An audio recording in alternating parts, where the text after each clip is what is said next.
신명기 26장 16절로 19절 말씀입니다. 신명기 26장 16절로 19절까지 말씀 같이 보겠습니다.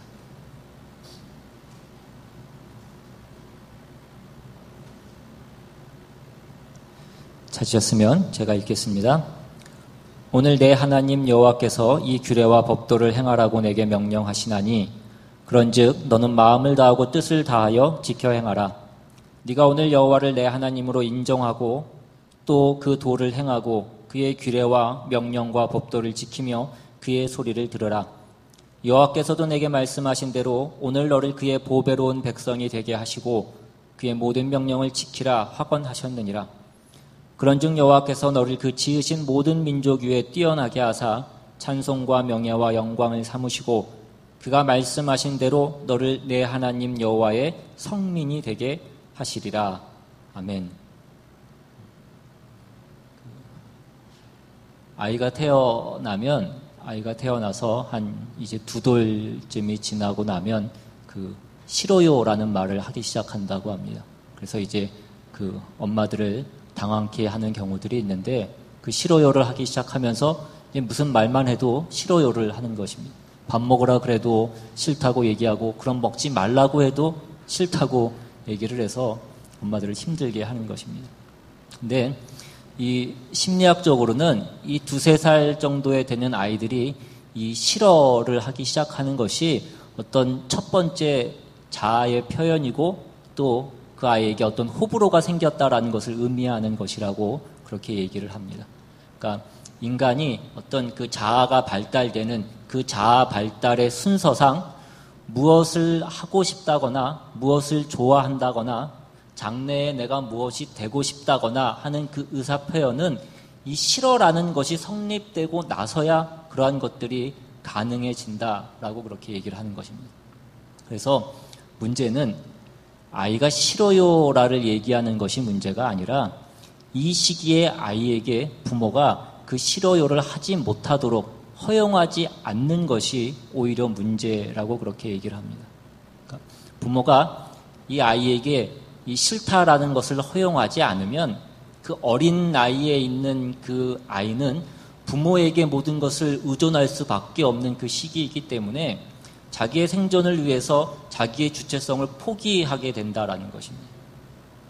그래서 요즘에 많은 청년들이 나는 왜 사는지 모르겠다라고 얘기하고 나는 무엇을 해야 되는지 모르겠다라고 얘기하는 이러한 방향으로 흘러가고 있는 것도 큰 틀에서는 이러한 맥락 안에 있는 것이라고 그렇게 얘기하기도 합니다. 오늘 이 얘기를 하는 것은 자녀 교육을 얘기하려고 하는 것이 아니라 그렇다면 오늘 하나님께서는 우리를 어떻게 다루시고 있느냐라는 것입니다. 하나님께서는 과연 우리에게 이 싫어요라는 것을 허용하고 계시는가 아니면 그런 것들을 허용하지 않고 우리를 강압하고 계시는가라는 것입니다. 오늘 우리가 읽은 오늘 이 본문은 이스라엘 백성이 그 약속의 땅에 들어가서 어떻게 살아야 되는지에 대한 그 모든 규례와 법도를 하나님께서 말씀하시고 설명하시고 이해하게 하시고 그 모든 것들을 다 말씀하시고 나서 이 마지막 그 마무리를 하는 그 결론 부분입니다. 큰 단락의 마지막 결론 부분에 해당하는 것이 오늘 본문인 것입니다. 이 율법에 대한 이 가르침의 시작은 어디에서부터 시작했냐면 신명기 앞으로 넘어가시면 12장 1절부터 이렇게 시작하고 있습니다. 신명기 12장으로 가셔서 1절을 보시면 내 조상의 하나님 여호와께서 내게 주셔서 차지하게 하신 땅에서 너희가 평생 지켜 행할 규례와 법도는 이러하니라 라는 이 말씀으로 시작해서 이제 그때부터 하나님의 규례와 법도와 이러한 것들이 쭉 설명이 되어지고 이제 오늘 본문인 26장 16절에 와서 오늘 내 하나님 여호와께서 이 규례와 법도를 행하라고 내게 명령하시나니 그런즉 너는 마음을 다하고 뜻을 다하여 지켜 행하라 라는 이 말씀으로 이 긴 단락이 끝을 맺고 있는 것입니다. 그러니까 한마디로 요약하면 내가 내게 주어서 차지하게 한 그 땅에서 네가 행할 법도와 규례는 이러이러하니라. 그러니 너는 이것을 마음을 다하고 뜻을 다하여 너의 전심 전력을 다해서 이것을 지켜 행하라 이것입니다. 우리가 이러한 성경의 말씀들을 보면서 우리가 먼저 놀라는 것은 우리는 이미 결과를 알고 있는 것처럼 하나님께서 이렇게 이스라엘 백성들에게 모든 그 규례와 법도를 주시고 이 명령을 너희가 지키면 너희가 복을 받을 것이고 너희가 그 땅에서의 삶이 장구할 것이고 그렇지 않고 너희가 이 말씀을 지키지 않으면 너희가 벌을 받고 그 땅에서 쫓겨날 것이라. 그리고 하나님께서 기적과 많은 이적을 보이심으로써 이 모든 것들을 행하실 수 있는 능력이 있는 분이시라는 것을 그 백성들에게 다 나타내시고 보이셨습니다. 그런데 그럼에도 불구하고 이스라엘 백성들이 그 법을 지키는 데에 실패했다라는 사실입니다. 그리고 또한 그럼에도 불구하고 하나님께서 그 백성을 버리지 않으시고 다 멸해버리지 않으시고 다시 한번 그들에게 기회를 주시고 또다시 하나님의 말씀을 설명하시고 하나님의 규례와 율법을 자세히 말씀하시더라는 것입니다. 그러니까 우리가 이것은 바꿔서 생각하면 하나님이 그 이스라엘 백성에게 그 싫어요를 허용하고 계시더라는 것입니다. 하나님께서 그들에게 이 싫어요를 허용하고 계시다라는 것은 하나님께서 이 이스라엘 백성들이 스스로 결정하고 그래서 우리가 아까 얘기한 대로 그들이 스스로 자기가 무엇을 해야 되고 자기가 어떤 사람이 돼야 되는지를 알기를 하나님께서 원하신다라는 것입니다. 그래서 하나님은 이렇게 여러 장에 걸쳐서 하나님의 규례와 법도를 세심하게 그렇게 말씀하시고 세심하게 설명하고 계신 것입니다. 나 외에 다른 신을 두지 말라. 너희가 우상을 만들지 말고 너희가 살인하지 말고 도둑질하지 말라. 이러한 법만 있는 것이 아니라 우리가 지금 신명기를 통하여서 계속해서 우리가 살펴본 바와 같이 너희가 너희의 이웃은 어떻게 대해야 되는지, 너희가 너희 형제에 대한 그 책임은 무엇인지, 너희가 장사를 할 때는 어떻게 해야 되고 재판을 할 때는 어떻게 해야 되는지, 너희가 농사를 지을 때는 어떻게 해야 되고 그 추수를 할 때는 어떻게 해야 되는지, 그 모든 내용들에 대해서 어떤 사람이 고의로 살인을 했을 때에는 그 사람을 어떻게 처리하고 부주의하게 우연히 실수로 살인을 했을 때에는 어떻게 그 사람을 처리해야 되는지, 이러한 모든 내용들, 우리의 삶 가운데 있을 수 있는 그 모든 내용들을 하나님께서 세세하게 말씀하고 계신 것입니다. 이렇게 하나님이 그 모든 것들을 세심하게 말씀하시고 설명하고 계신 것은 이것으로 인해서 그들이 하나님이 누구신지, 하나님의 뜻이 무엇인지를 그들이 알기를 하나님께서 원하시고 계시는 것입니다. 그러니까 하나님은 단순히 지극히 높으신 분이시고 그래서 우리는 그 하나님의 말씀을, 하나님의 명령을 무조건 따라야 되는, 따를 수밖에 없는 어떤 노예나 어떤 기계처럼 하나님께서 우리를 다루고 계시지 않으시다라는 것입니다. 기독교 신앙의 가장 큰 특징으로서 뭐라고 제가 전에 말씀드린 적이 있는데 기억이 나시진 않으시겠죠? 기독교 신앙의 가장 큰 특징 하나를 꼽으라고 한다면 그것은 계시라고 얘기합니다. 계시는 뭐냐면 하나님이 자신을 나타내시는 것입니다. 사람이 만든 우상에는 그 계시가 없습니다. 그러니까 사람이 만들어서 섬기는 그 우상은 그 신이 자기가 누군지를 나타내는 것이 없다라는 것입니다. 예전에 주문에 대해서도 말씀을 드렸는데 주문의 특징이 무엇이라고 말씀했습니까? 그 주문은 그 주문을 내가 비는 대상이 누구인지 또 그 주문의 내용이 무엇인지에 대해서는 우리가 관심도 없고 우리가 그것을 알지도 못합니다. 다만 우리가 그 주문을 빌면 그것으로 인하여서 어떤 결과를 얻게 된다라는 것만 우리가 아는 것이 주문입니다. 우리의 기도는, 하나님께 드리는 우리의 기도는 그렇지 않습니다. 우리의 기도는 그 안에 어떤 내용이 있고 생각이 있고 우리가 그것을 하나님께 구하는 어떤 이유가 있고 근거가 있습니다. 기도를 하는 자가 있고 그 기도를 듣는 대상이 있다라는 것입니다. 그러니까 두 인격이 있고 두 존재가 있는 것입니다. 주문이란 그렇지 않다고요. 그래서 기독교의 특징이 계시인데 하나님께서 다만 우리를 단순히 기계처럼 그렇게 다루시는 것이라고 한다면 이 계시라는 것이 필요하지 않다라는 것입니다. 하나님이 우리에게 당신이 누구신가를 나타내실 필요가 없다고요. 예를 들어서 여러분이 오늘 집에 가셔서 불을 켰는데 스위치를 올렸는데 스위치를 올리면 불이 들어오는 것이고 스위치를 내리면 불이 나가는 것이 정상이지 않습니까? 근데 스위치를 올렸는데 불이 안 들어오면 우리가 어떻게 생각합니까? 아, 이게 고장났구나. 내지는 전구가 나갔구나. 우리가 그렇게 생각을 하지 얘가 왜 안 들어오나? 라고 얘기하면서 그 전구에다 대고 네가 내가 누군지를 아느냐? 내가 불을 켰는데 스위치를 올렸는데 네가 들어오지 않으면 나는 너를 빼서 다시는 이 집에 들어오지 못하고 너는 저 바깥 어두운 데서 심히 울며 이를 갈며 떨게 될 것이다 라고 그렇게 얘기하지는 않더라는 것입니다. 우리가 그렇게 하려면 그 전구가 자기가 스스로 생각을 하고 결정을 할 수 있을 때에만 우리가 그러한 얘기를 하고 어떤 그러한 설명을 하는 것이지, 그렇지 않은 대상일 때에는 나는 이런 사람이다. 나는 네가 내 말을 들으면 너에게 복을 줄 것이고 내 말을 듣지 않으면 나는 너를 저주할 것이다. 이러한 설명을 할 필요가 없다라는 것입니다. 그렇게 안 되면 내가 스위치를 안 올렸는데 안 들어오면 그냥 고장 났다라고 생각을 하는 것입니다. 그러니까 이 기독교의 첫 번째 특징으로서 계시를 얘기하는 것은 그 계시라는 것이 하나님이 당신을 스스로 우리에게 나타내셨다라는 것으로 우리가 간단하게 받아들일 어떤 그 문제가 아니라 하나님이 우리를 어떻게 대하고 계시는가, 우리를 어떻게 취급하고 계시는가라는 데까지 우리가 생각할 수 있어야 된다라는 것입니다.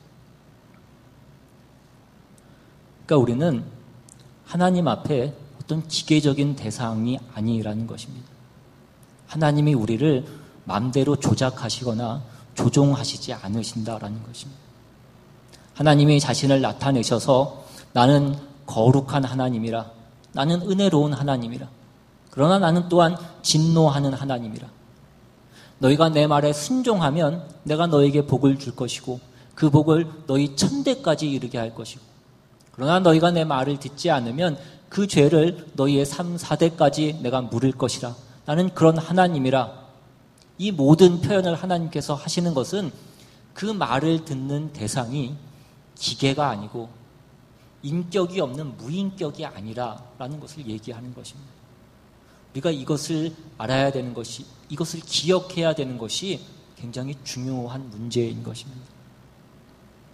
하나님께서 왜 이렇게 많이 그 말씀을 하시고 이스라엘은 왜 또 그렇게 그 말씀을 듣지 않느냐 이것입니다.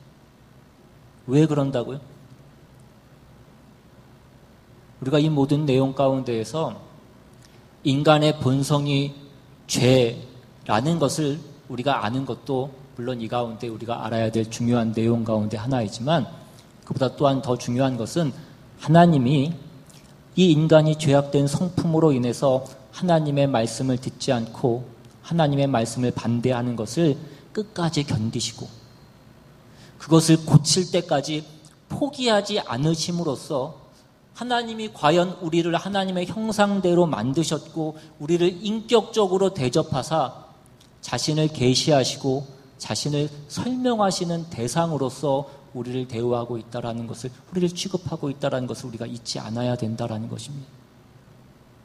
그래서 기독교의 대표적인 특성이 뭐냐라고 얘기할 때 이 계시와 믿음을 얘기합니다. 그리고 이 믿음이라는 것은 다른 말로 할 때는 인격성이라고 그렇게 얘기합니다.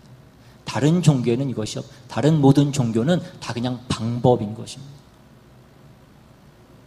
그래서 성경에 나오는 이런 많은 설명들이 나오는 것은 다 이러한 이유 때문입니다.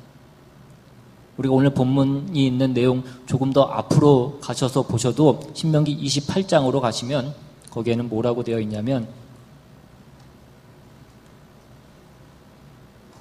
신명기 28장 1절부터 네가 내 하나님 여호와의 말씀을 삼가 듣고 내가 오늘 내게 명령하는 그의 모든 명령을 지켜 행하면 네 하나님 여호와께서 너를 세계 모든 민족 위에 뛰어나게 하실 것이라. 네가 네 하나님 여호와의 말씀을 청종하면 이 모든 복이 내게 임하며 내게 이르리니 성읍에서도 복을 받고 들에서도 복을 받을 것이라. 그 뒤의 내용은 네가 이렇게 해도 복을 받고 저렇게 해도 복을 받고 그 복을 받는 내용들이 쭉 이어집니다. 그리고 이제 15절로 가시면 네가 만일 내 하나님 여호와의 말씀을 순종하지 아니하여 내가 오늘 내게 명령하는 그의 모든 명령과 규례를 지켜 행하지 아니하면 이 모든 저주가 내게 임하며 내게 이를 것이니 네가 성읍에서도 저주를 받으며 들에서도 저주를 받을 것이요 네가 나가도 저주를 받고 들어가도 저주를 받을 것이라. 그 모든 저주의 내용들이 나옵니다.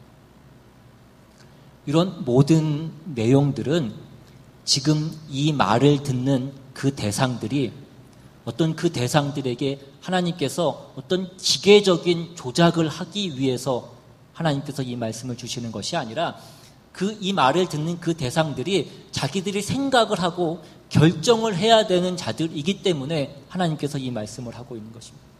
그것들이 전제되어 있는 그 모든 표현들이라는 것입니다. 그러니까 상대방이 결정을 해야 되기 때문에 이렇게 길게 설명을 하고 있는 것입니다. 여러분이 여러분 자녀들을 기르실 때 여러분 어떻게 하십니까? 공부시키는 것을 예로 들어서 우리가 한번 생각을 해보면 우리가 아이들에게 뭐라고 얘기합니까?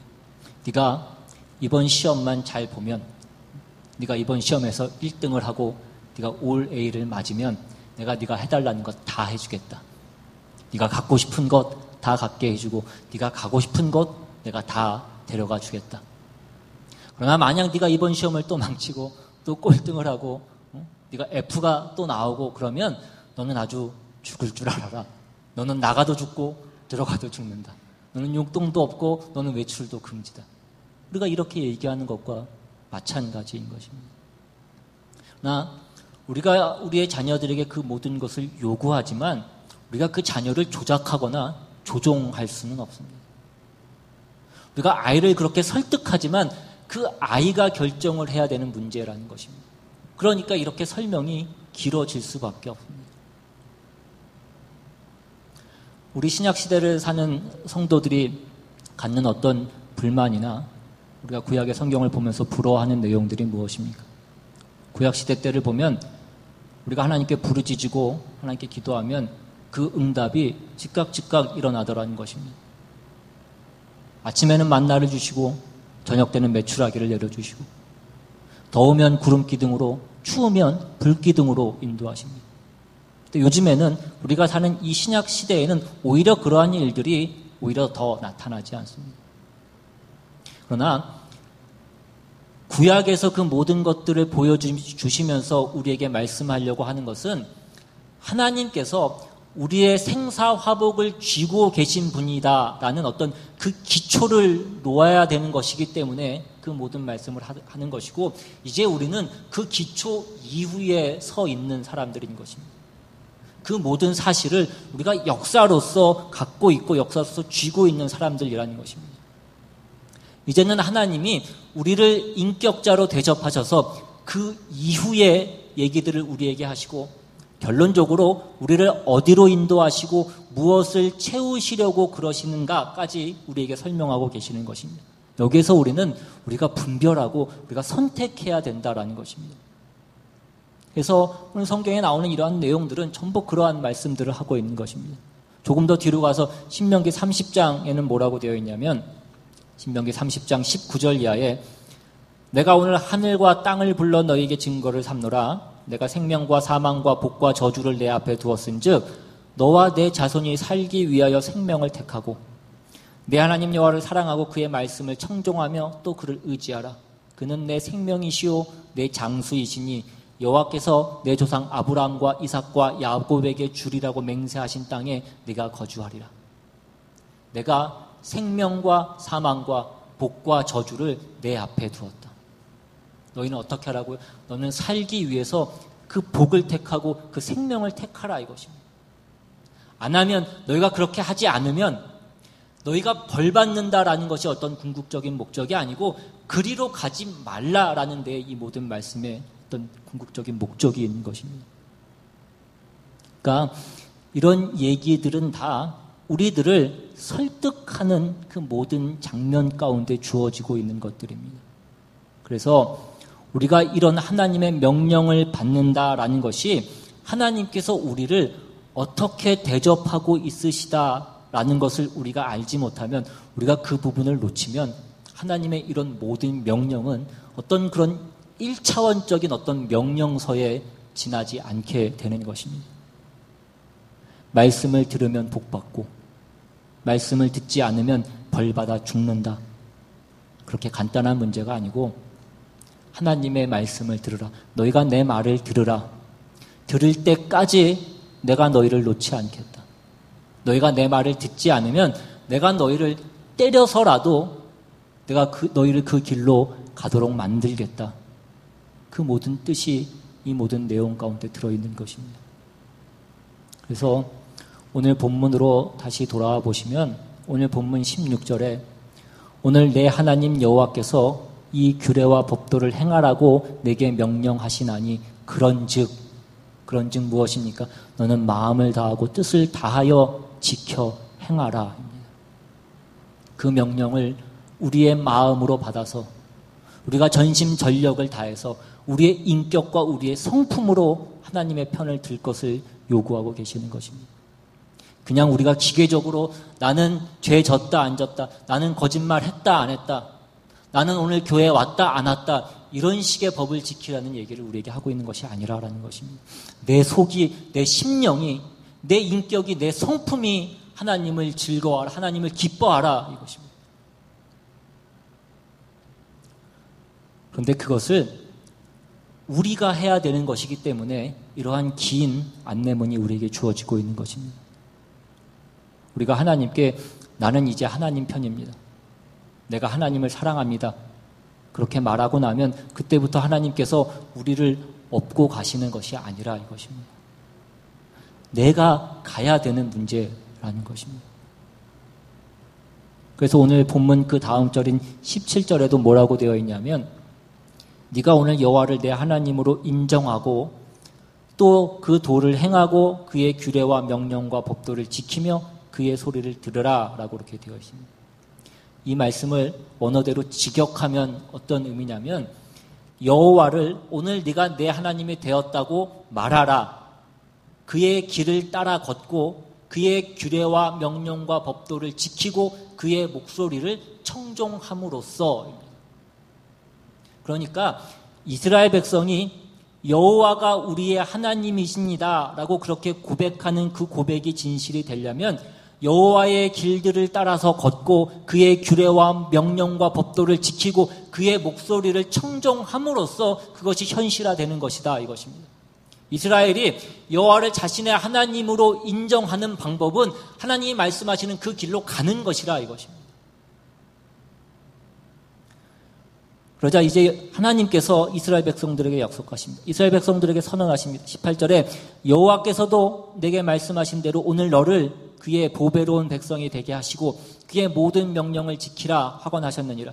그런즉 여호와께서 너를 지으신 모든 민족에게 뛰어나게 하사 찬송과 명예와 영광을 삼으시고 그가 말씀하신 대로 너를 내 하나님 여호와의 성민이 되게 하시리라. 하나님이 이스라엘 백성에게 약속을 하십니다. 하나님이 이스라엘 백성에게 복을 주시는 분이십니다.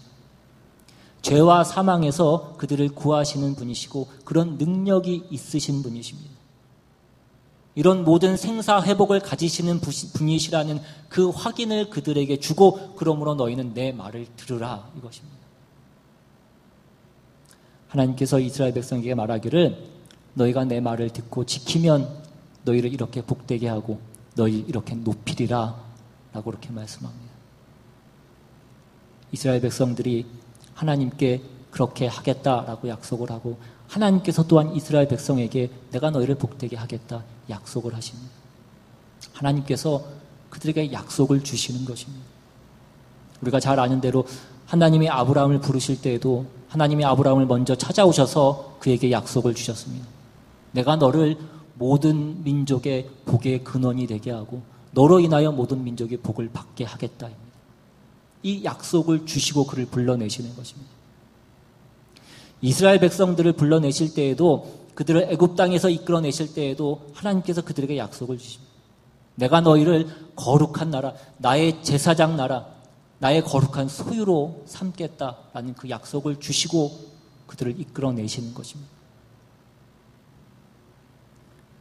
그것이 모든 하나님의 뜻이라 이것입니다. 그러면 하나님이 그냥 그렇게 하시면 되시지 않겠냐 이것입니다. 하나님이 그런 능력이 그렇게 하실 수 있는 능력이 있으신 분이시고 힘이 있으신 분이신데, 그러면 그냥 그렇게 하나님이 그렇게 하시면 되시지 않겠냐라는 것입니다. 그런데 그렇게 하는 그 일에 이 상대방에게, 이 약속을 받는 그 대상에게 그것을 설명하고 있고, 하나님이 그것을 약속을 하고 있다는 것은 무슨 뜻이냐면, 그 상대방이, 그 약속을 받는 그 대상이 물건이 아니라라는 것을 얘기하고 있는 것입니다. 그래서 물건이 아니면 어떻게 되는 것이냐면, 그 약속을 이루기 위해서는 그 상대방이 인격적인 존재이기 때문에 상대방이 그 약속에, 그 말씀에 순응을 해야 되는 것입니다.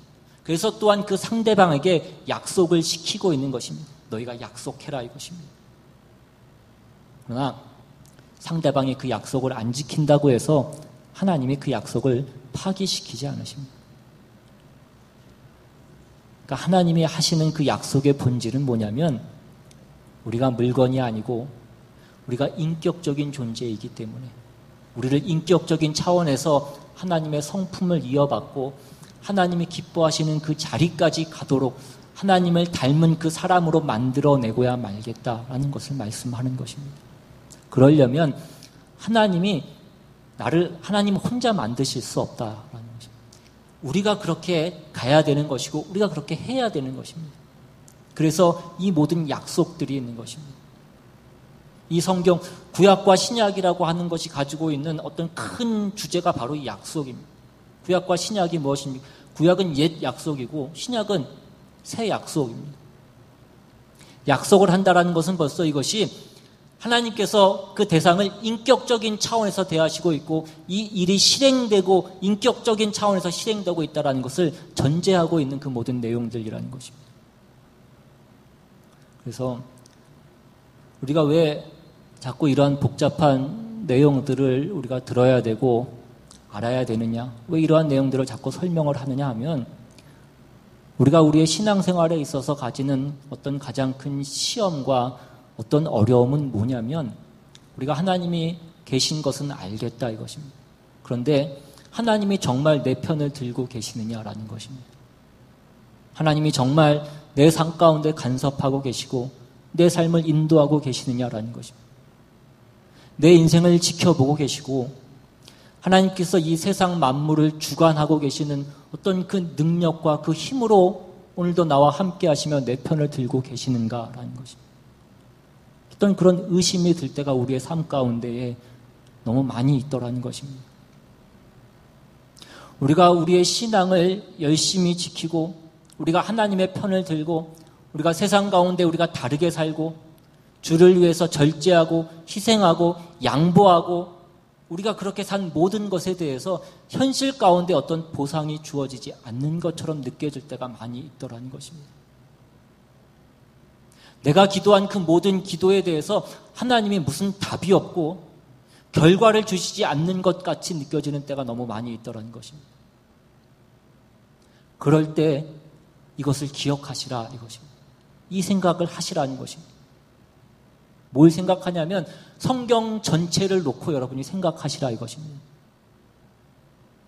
하나님이 하나님의 신실하심과 그 복되심과 우리를 향한 그 열심에 대하여서 얼마나 계속 많이 끊임없이 말씀하고 계시는가, 이 모든 성경 가운데 여러분이 확인하시라 이것입니다. 그 모든 그 많은 역사 가운데 그 수천 년의 시간 가운데 얼마나 많은 일들로 우리에게 증거를 삼고 계시는가를 여러분들이 확인하시라 이것입니다. 그 이스라엘의 긴 역사를 통하여서 저들을 애굽에서 끌어내시고 40년 광야 생활 동안에 그들을 지켜주시고 가나안 땅에서도 그들과 함께 하시며 그들을 지켜내시고 그들이 범죄하여 그 바벨론의 포로로까지 가게 하시다가 또 그들을 정결케 하시고 다시 그들을 회복시키시고 약속한 대로 그 예수를 보내시고 그 하나님의 아들을 십자가에 죽이시기까지. 오늘 우리가 살고 있는 이 시대 그 예수님 이후의 역사만 해도 하나님께서 우리를 위하여서 그 수많은 하나님의 종들을 보내서 그 순교와 순교로 이어지는 어떤 그 피의 역사로 오늘 우리를 찾아오고 계셨던 것입니다. 하나님이 우리를 향해서 가지고 계시는 하나님의 뜻과 하나님의 능력과 하나님의 열심에 대해서 여러분들이 의심하려고 하지 마시고 하나님이 그 모든 것들을 통해서 우리를 무엇을 만들려고 하시고 우리에게 무엇을 행하려고 하시는지 여러분들이 그것을 볼 수 있어야 된다는 것입니다. 하나님께 여러분이 요구하고 매달리고 해서 얻어지는 여러분의 고통을 면하고 여러분의 자존심을 만족시키는 그러한 결실 말고 이 고통과 이 좌절과 이 억울함 속에서 하나님이 나에게 무엇을 뽑아내시고 무엇을 채우시려고 하시는가를 여러분들이 생각하셔야 된다는 것입니다. 우리가 흔히 구약의 하나님은 무서운 하나님이고 심판의 하나님이라고 그렇게 흔히 얘기하고 생각할 때가 많이 있습니다. 그러나 여러분들이 이 구약 성경을 잘 읽어보시면 하나님은 늘 진실하시고 늘 은혜로우시고 늘 오래 참으시고 늘 우리에게 양보하시는 하나님이십니다. 이스라엘 백성이 언제나 그 바람에 흔들리는 갈대처럼 하나님 앞에서 변덕을 떨고 있는 것입니다. 하나님은 진실하신 하나님이십니다. 하나님은 의로우십니다. 무슨 핑계든 하나님께 우리가 될 수 없다라는 것을 여러분들이 인정하셔야 된다는 것입니다. 문제는 언제나 사람들에게 있는 것입니다. 오늘 우리가 성경에서 배우는 성경이 오늘 우리에게 가르치려고 하는 가장 중요한 내용은 다 이러한 것입니다.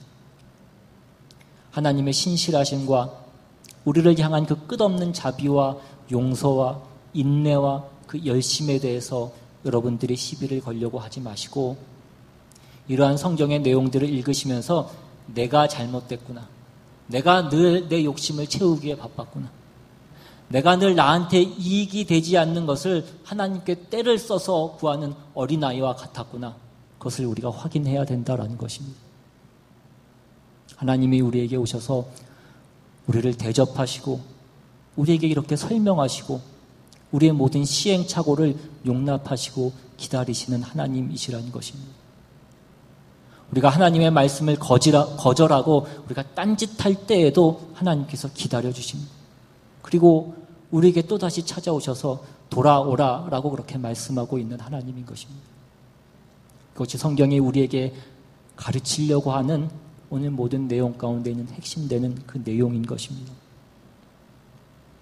우리가 우리의 신앙생활에서 원통하다던가 불만이 있다던가 시험에 드는 것은 언제나 우리로 말미암는 것이지 하나님으로부터 말미암는 것은 없는 것입니다. 우리가 내 마음대로 계획해놓고 내 마음대로 생각해놓고 우리가 하나님 보고 왜 그 좋은 결과를 주시지 않느냐라고 하는 것이 우리의 못난 것임을 다시 한번 확인하시고 하나님의 은혜와 긍휼과 자비와 그 복됨에 대해서 다윗이 얘기한 것 같이 하나님의 그 선하심을 맛보아 알지어다 라고 그렇게 얘기한 것 같이 여러분 모두가 오늘 우리에게 찾아오시는 하나님, 이렇게 설명하시고 오늘 우리를 그렇게 대접하시는 하나님, 이렇게 우리 안에서 간절히 또 한번 호소하시는 그 하나님, 그 하나님을 경험하시고 그래서 그 하나님 앞에 순종과 감사와 기쁨과 찬양으로 나아가시는 저와 여러분 다 되시기를 주님의 이름으로 축원합니다. 받은 말씀 생각하시면서 시간 같이 한번 찬양하고 한번 기도하기를 원합니다.